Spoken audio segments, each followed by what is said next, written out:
I think that Johnson is going to be that riser, Zach, because people are going to watch the film. They're going to get to stuff and they're going to say, man, I just can't find a reason not to like this guy. My way too early hot take on the draft this year is this video is brought to you guys by BetUS. All your betting needs, BetUS has it. They have a very easy to navigate website. BetUS. If you want to make these plays, make sure you guys make them on BetUS. Even some of the player props, CeeDee Lamb, Rico Dowdle. So you got NCAA on. It's starting to get tight. You got a 12-team playoff. So all these different sports are happening. Make sure you guys get your plays in. Make sure you get those parlays in. BetUS can take care of you. All you got to do, YouTube, 150. Get that 150% bonus promo. They'll give you that on your first couple plays. Make sure you guys tap in with BetUS. The website is very easy to maneuver.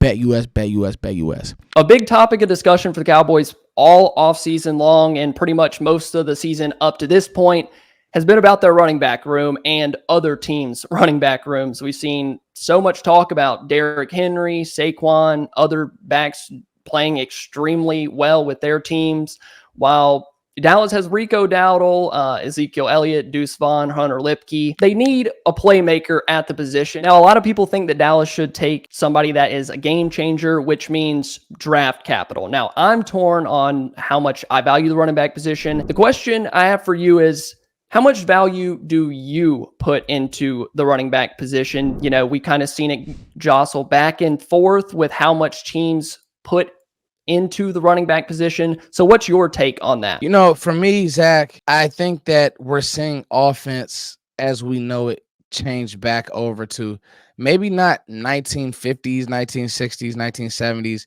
run the ball every down type football, but you need to have some type of a running game. You look at the teams with the most success. You look at Jaden Daniels this year. He has Brian Robinson. He has Austin Eckler. You look at Detroit, and they're one of the premier examples and extreme examples of running back by committee or two-headed monster when they signed David Montgomery and drafted Jahmyr Gibbs, traded up for Jahmyr Gibbs the same year. Didn't care what Twitter GMs thought, didn't care what Twitter draft analysts thought, because Twitter draft analysts, everybody said the running back position doesn't matter. You can get those guys in the 6th round. Look at what the Denver Broncos did for so many years, blah, blah, blah, blah, blah. No, they wanted a Corvette, as I call it, and that's what they got. They went out and got them a luxury car in Jahmyr Gibbs, and he paid off. I never forget watching him as a rookie against Kansas City, and it paid off immediately. I value the running back position. I would take one every year, the same way that Cowboys fans, the same way like the Packers take quarterbacks. I would take it back. I think we have to understand what the running back is. It's a safety valve for the quarterback. It's, hey, you want to settle a quarterback down, hand the ball off.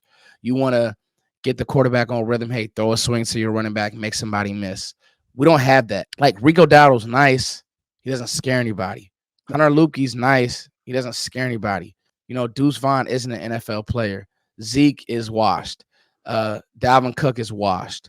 Like, that's what you have, and it's going to be a struggle bus all year because your running back room, you went, and me and Jeff Kavanaugh were talking, you went so far left of drafting Zeke in the 1st round to going with undrafted guys and 6th rounders that there was no medium, there was no middle ground.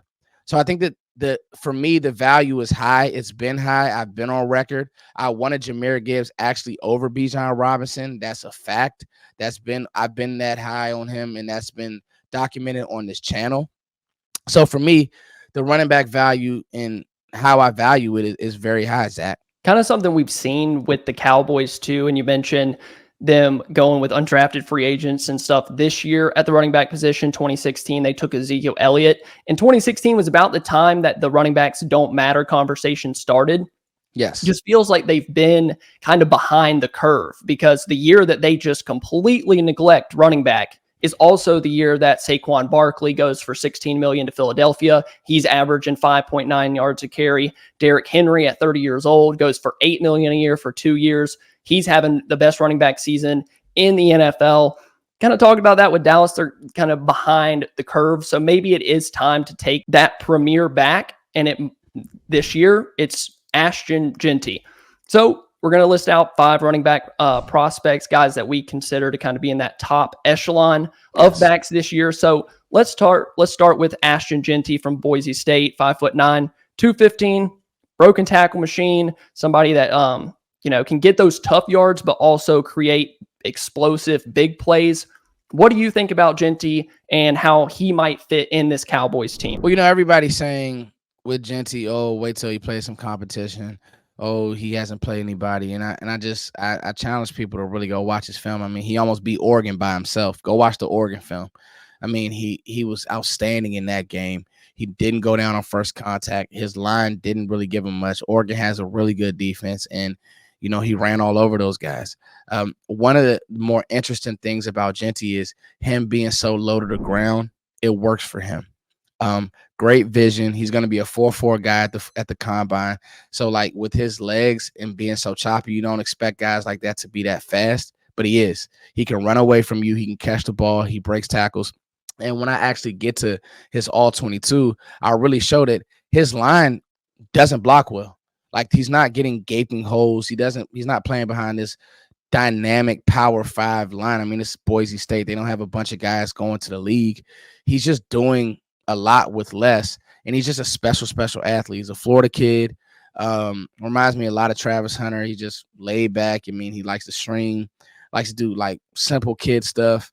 He's just a really good running back. And Ashton Jeanty, I kind of started the hype train on Twitter when it came to Jeanty, and a lot of people kind of like picked on. And I mean, people knew about the guy, but I mean, he's outstanding. Zach, his numbers look fake. Even when he has a bad game, he's in the hundreds as far as rushing yardage. So Ashton Jeanty, clear and far away the number 1 running back in this class, and I'm 100% sure that it'll stay that way. You mentioned the crazy numbers. They literally look like video game numbers. I mean, he's already up to 1,500 yards this year, 8 yards per attempt. His elusive rating is 260 on PFF. Last year, the best back in the class was Marshawn Lloyd, I believe, had 177. It's a great stat. To put that into perspective, anything you start getting over like the 125 number, you're looking good. He's all the way at 260.2, which is just absolutely insane. So let's go on to our next running back, Omarion Hampton, UNC Chapel Hill back. He's 6'1", 220, more of a big bruiser type body style. He's strong, powerful legs that push defenders downfield, but kind of like Jeanty, I think he has big play ability. And from the 2023 games that I watched, I saw a guy that kind of had a little bit of an extra gear in the open field, and that's good given his size towards playing in the NFL. Yeah, I think his size is really what's the word I want to say? Intriguing, and will be intriguing to front offices. With Jeanty, I'm just gonna be honest, he's gonna look small to certain GMs when they look at him, and that'll scare teams away. That's why there will be teams that'll say, nah, I'm out in the first round. I can get a Hampton. I can get I can go Hampton. I can go some of the other backs in this class, maybe a Caleb Johnson, TreVeyon Henderson, just because of their build. And one thing about Hampton, if you watch the Florida State game, he looks as a guy that's finishing runs, and then he runs away from people. So you're like, what is this guy? Who is this guy? Has that long stride, has some catchability, Zach. They throw him a lot of screens at North Carolina. Quarterback play isn't great, so they're trying to figure their offense out the best way they can. And if you cut on the Florida State game, obviously Florida State's not a great gauge because their season is what it is this year, but they still have guys on that defense. And he's running through arm tackles. He's running away from guys. There was a touchdown that got called back. He's still running away from guys. So when you look at Hampton, I would say the thing that I like about his game is his finish. Like, every time he runs the ball, you're going to feel him. But then he'll also run away from you. So you make what you want of that. But I think he's a premier back as well. Can definitely be an RB1 in the NFL. I really like the bruiser mentality of, like you said, wearing on guys as the game goes on. But I think a lot of what this Cowboys team needs is that dynamic player, the guy that can get, rush for more than 12 yards as the longest rush of the season. They need that. Guys that can break tackles, break 1 or 2 tackles, and still be able to run away from guys. Yes. Hampton, like Jeanty, gives you some of that. So let's talk about another guy that is dynamic, the ability to see a crease and create explosive plays, and that's Quinshon Judkins from Ohio State. What do you think about him as a player? This is your typical pair with another back type back. I think that Judkins is your home run, catch the ball, maybe 10 carries a game. And honestly, if that's under the Mike McCarthy regime, that's how he wants to play, or whoever's going to be the next OC in Dallas, he's fine for that. And you could draft him in the second round and you feel like you got a steal. I mean, this guy reminds me of Alvin Kamara in more ways than one. He's not going to run the ball all game. You don't want him having 30 carries a game. Him and TreVeyon Henderson have been a nice 1-2 punch. But the thing that's so interesting about Judkins is the way that he can catch the ball. Ohio State will throw him wheel routes. They'll throw him the ball down the field, Zach. They throw him and get him matched up on linebackers, and he does a great job mixing up linebackers, catching the ball, running the ball, getting to the edge, really doing whatever it takes to be like that dynamic space player. That's how I look at Judkins. He transferred in from Ole Miss. And the guy, man, he's just elusive. He's just electric. I wouldn't say he's quite as electric as Jeanty, but like he can play. He can make some guys miss. I mean, he was an SEC freshman of the year multiple times, and this was in the SEC. His quick feet, his cutting ability. He can be a workhorse back. I just don't think that's the best way to use him at the next level. I think that's one of those guys where we said earlier, Zach, if you wanted to go second round, fifth round, I'm okay, right?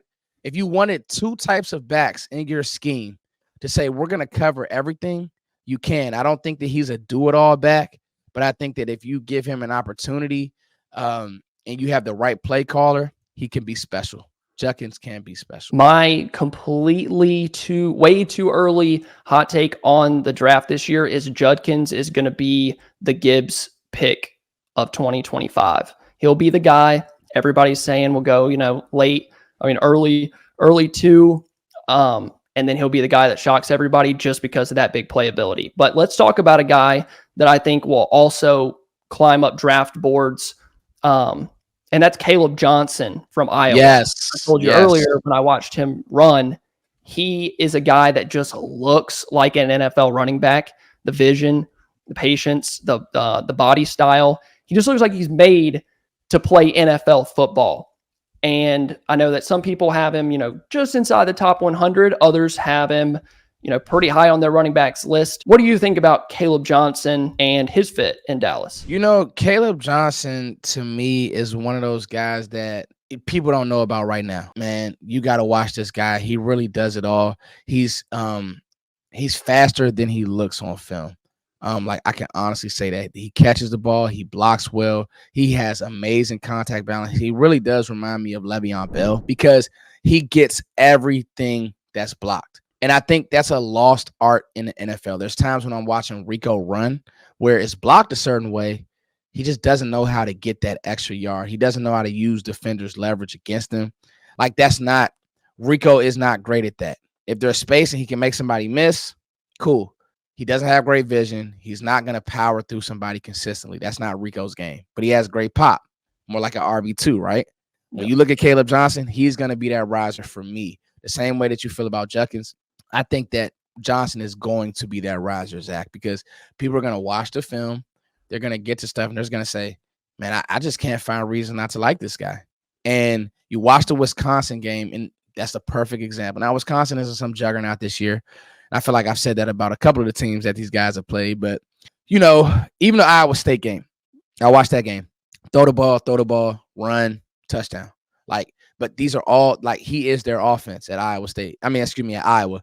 Because, Iowa isn't some offensive juggernaut. You're not going to Iowa to get receivers. It's Big Ten country. They're going to run the ball. They have good tight ends. And they're not going to be ashamed of telling you that they want to run the ball. Right, Zach? So if you're going to be a running back at Iowa, you better be tough. You better know your stuff. And he is he's a low, Zach. I texted you about him. I said, man, watch this kid. And so I want our fans to kind of have an early gauge on him because he really is special, Zach. I like Caleb Johnson as well. And to get to our last running back that shares the backfield with Quinshon Judkins is TreVeyon Henderson from Ohio State as well. Tell me a little bit about him and what you've seen on film. Henderson is a guy who could have came out last year and decided to go back, was a little injured, and he's been, to me, impressive. Like, I look at him as a poor man's Ashton Jeanty. He's not quite as explosive, but you go watch that Penn State, man. That Penn State game, Zach, made every run that he needed to make. He blocks amazing. And Dallas is known to go back to the well of where they got a kid from. That's just what they do. They love Zeke. They went to Ohio State to get him. There's going to be scouts on the ground that are going to say, I talked to Ryan Day. He reminds me of Zeke because of this.